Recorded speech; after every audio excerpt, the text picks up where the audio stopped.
चीलम के न धुकै छै मधुबनी के छौरा हो मधुबनी के छौरा हो के न चीलम धुकै छै मधुबनी के छौरा हो गाजा पी के तोहर चलवा याद करै छ तोरा हो गाजा पी के तोहर चलवा याद करै छ तोरा हो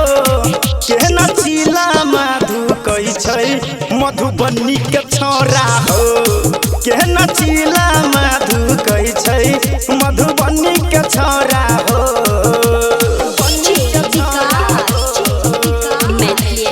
गुप्ता म्यूजिक के स्टूडियो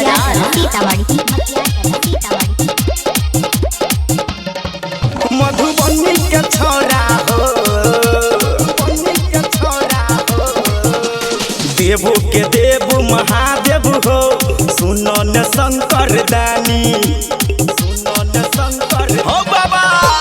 देवो के देव महादेव हो सुनो न शंकर दानी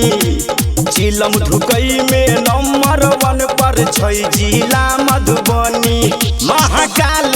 के दीवाना सब छै थोड़ा थोड़ा हो महाकाल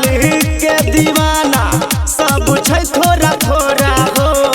देख चीलम के न धुकै छै मधुबनी के छौरा हो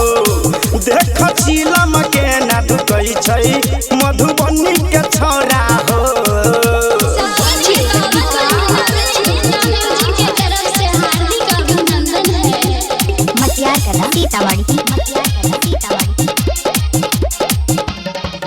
मधुबनी के छौरा हो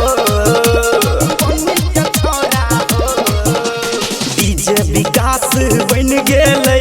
हो भोला तोहर पुजारी हो भोला तोहर बुझला हो डीजे विकास बन गेलै हो भोला तोहर पुजारी पंकज परदेसी गबै छै तोहर नचारी अह देख के नजारा मन मारहिल कोरा हो इह देख के नजारा मन मारहिल कोरा हो देख चीलम के न धुकै छै मधुबनी के छौरा हो देख चीलम के न धुकै छै मधुबनी के छौरा हो मधुबनी के छौरा हो।